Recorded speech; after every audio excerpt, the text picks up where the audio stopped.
What happens when family loyalty clashes with personal ambition? Prince Harry has made a bold move that could potentially shatter the already fragile relationship with his father, King Charles.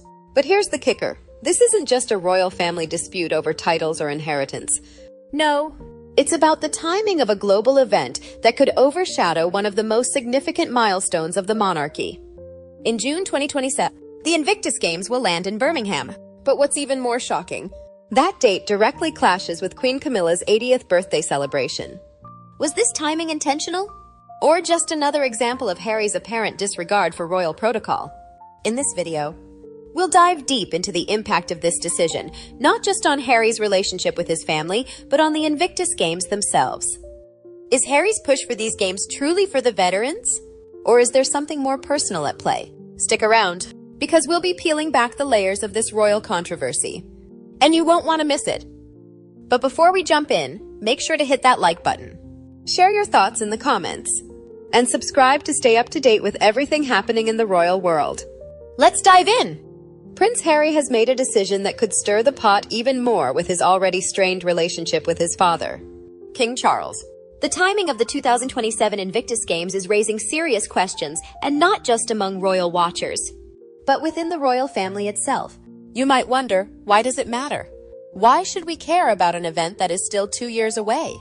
But trust me, the repercussions of this decision are already echoing through the halls of Buckingham Palace. Imagine this: Queen Camilla, who has worked tirelessly beside King Charles for years, is set to celebrate her 80th birthday in July 2027. It's a milestone that's been carefully planned, with the royal family pulling out all the stops to mark the occasion. Now, throw into the mix that Prince Harry has chosen June 2027 for the Invictus Games, an event he founded to support injured veterans. On the surface, it sounds like a noble cause, but when you dig deeper, the clash between these two significant events raises more than just a few eyebrows. How can one man's schedule impact such a monumental family event? It's not just about the clash of dates, but what that timing symbolizes. This could be seen as an intentional move to overshadow Queen Camilla's birthday celebrations. Some might argue that Harry's decision to publicly announce the date of the Invictus Games without consulting the family shows a lack of respect, while others might say it's simply bad timing. But let's not overlook the history here. This isn't the first time Harry has been accused of disregarding royal protocol. Prince Harry has long been a figure of controversy within the royal family. His memoir Spare famously criticized his stepmother, calling her the other woman and labeling her as a villain. Is it any surprise, then, that this move might be seen as another act of rebellion? We know Harry's relationship with King Charles has been rocky for years, and these moves don't help matters. If we look back at royal history, family loyalty was paramount. Decisions like these would have been made in consultation with the monarch, ensuring that no one overshadowed important events. But today, Harry seems to be doing the exact opposite. This makes you ask, is he so far removed from the royal family now that he doesn't feel the need to consider their interests? Let's also think about King Charles's perspective here. He has spent years preparing for the milestone birthday of Queen Camilla, his beloved wife. In fact, it's said that he's been planning this celebration since 2023. His role as king has already come with its fair share of pressures. But this is personal. Celebrating the 80th birthday of the woman who stood by him through decades of trials and tribulations is a moment that transcends royal duties. Should Harry's Invictus Games be placed ahead of that? For many, it seems the answer is clear. However, not everyone sees it this way. Some argue that Harry has every right to schedule his event whenever he wants, particularly when it's for such a meaningful cause. Invictus Games have become a global symbol of resilience, and it would be hard to downplay the importance of the event for the veterans it aims to help. For Harry, this is his chance to honor those who sacrificed so much. But, is it fair to place this ahead of his family's plans? This is where the argument splits. On one hand, you have the royal family, who are still very much tied to tradition and protocol. The monarchy operates on a delicate balance of public duties and personal relationships, and these things need to be considered. On the other hand, you have Harry, who has distanced himself from these royal traditions in favor of carving out his own path. Is he wrong for doing so, or is he simply being true to his own vision? This tension between family loyalty and personal ambition is at the heart of many of the controversies surrounding Harry and Meghan. As we delve deeper into this controversy, One question remains: how does Birmingham, a city already struggling financially, manage to host an event as high-profile and costly as the Invictus Games in 2027? At first glance, the decision to hold the Games in Birmingham might seem like a great opportunity for the city to shine on the world stage, but the reality is much more complex. Birmingham, much like many other cities in the UK, is facing severe financial difficulties. In fact, the city has been publicly grappling with a growing budget deficit, and questions have been raised about how it can afford to host such a large-scale event. We all know that events like the Invictus Games require significant funding, not just for the venues and logistics, but for security, accommodation, and other critical expenses. But here's where the problem lies. With Birmingham's financial situation in disarray, the question looms large: who will foot the bill? This isn't just a theoretical concern. It's a reality that is already causing ripples of worry.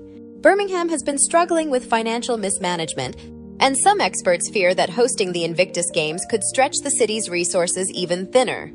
The city's council has been criticized for its handling of public funds, and with a growing debt crisis, how can they realistically afford to support an international event like the Invictus Games? The implications are enormous. Will the British taxpayer be expected to pick up the tab? Or will private investors step in, potentially turning this charitable event into yet another PR stunt for the Sussexes? Now, let's not forget this is a royal event, and royal events carry a certain weight. When the monarchy is involved, expectations are high. The public isn't just concerned about the event itself, but how it reflects on the royal family. When Harry made the announcement that the Games would take place in Birmingham, he likely did not anticipate the financial chaos the city was already facing. The royal family, especially King Charles, has been working hard to restore the monarchy's image after years of scandal and upheaval. How will this event affect that? Will it enhance the monarchy's reputation for supporting important causes like veterans? Or will it further tarnish their image, especially given the mounting financial concerns in Birmingham? Let's look at the bigger picture here. Historically, royal events have always been meticulously planned with consideration of public sentiment and the broader impact on the monarchy's image. But Harry's Invictus Games, while noble in their cause, have increasingly been seen as a platform for his personal brand. Critics argue that the Games have shifted focus from honoring veterans to promoting the Sussexes. And now, with Birmingham's financial struggles in the mix, it's hard not to wonder whether this event is really about the veterans anymore, or if it's become just another stage for Harry and Meghan to cement their place in the spotlight. Some supporters of Harry might argue that his commitment to veterans and the causes behind Invictus is genuine. After all, he's worked tirelessly to raise awareness for those who've served and sacrificed. However, critics point out that the Sussexes' involvement in the Games has often overshadowed the real heroes, the veterans. We've seen images of Harry and Meghan front and center at past events, with little to no media coverage of the athletes themselves. Is this really about supporting the veteran? Or is it more about maintaining the Sussex brand? Especially when you consider the lavish lifestyles and personal branding they've built over the years? At the heart of it all is the question of priorities. Is this about the cause or the spectacle? And more importantly, does the city of Birmingham, with its financial challenges, deserve to be burdened with the added weight of an event that could be more about celebrity and less about the cause it's meant to support? The people of Birmingham are already dealing with significant challenges. The city is struggling with cuts to public services, and with the looming threat of even more austerity measures, hosting the Games could divert crucial funds away from more pressing needs. So, what's the solution? Should the Invictus Games be moved to another city with more financial stability? Or should Birmingham be given the chance to recover and handle the event?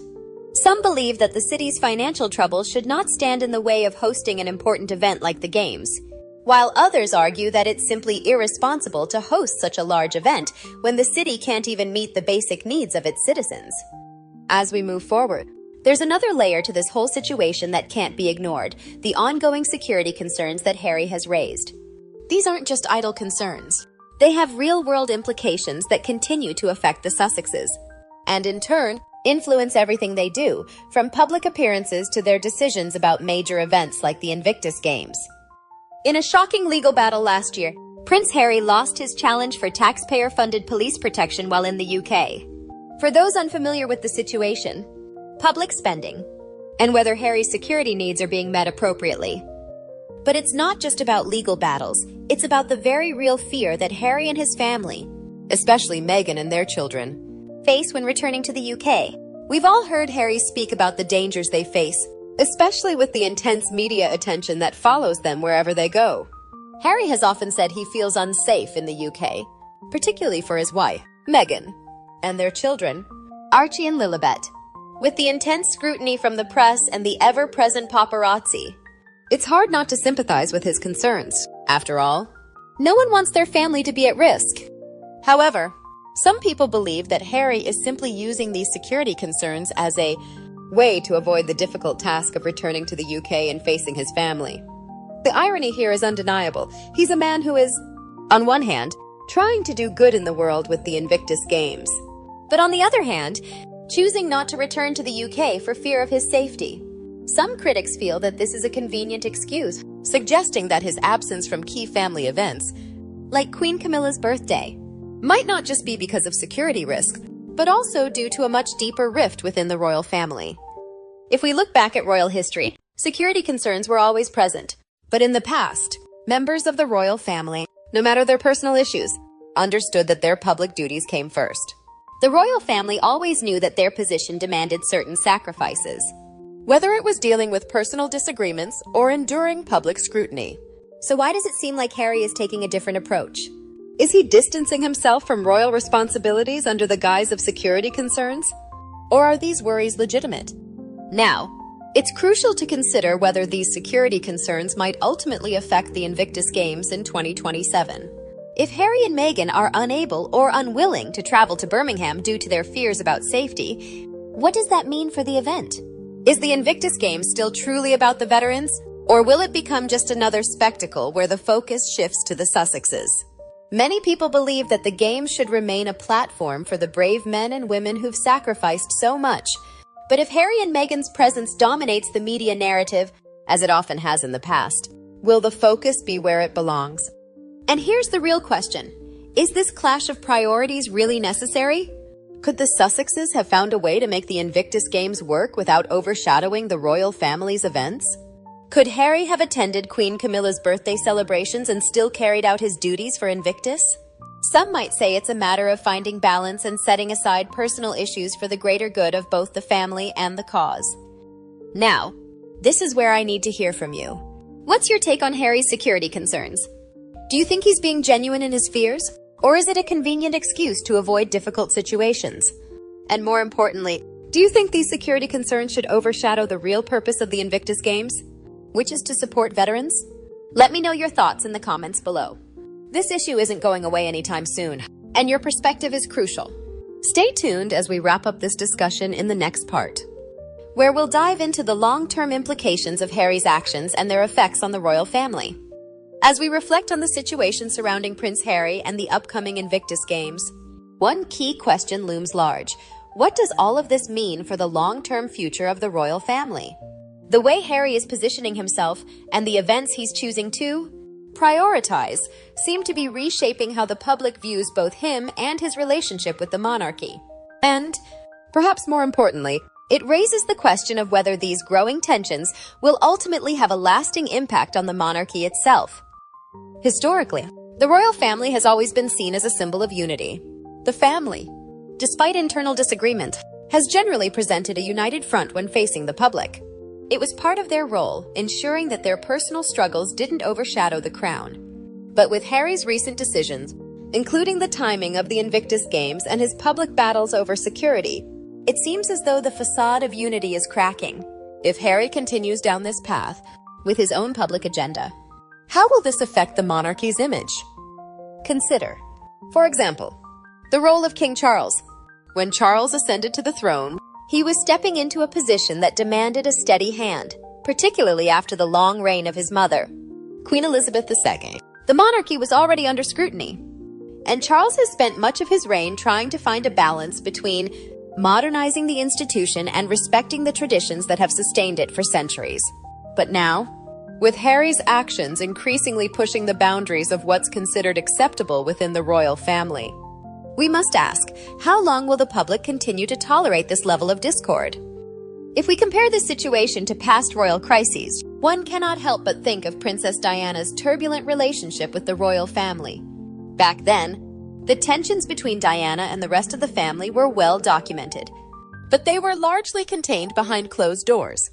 Today, however, Harry and Meghan's grievances are laid bare for the world to see, played out on a global stage. The royal family's handling of this situation will be scrutinized, and how they manage the growing divide will have significant consequences for their reputation. What's more, the monarchy is a centuries-old institution that has survived wars, scandal, and political upheavals.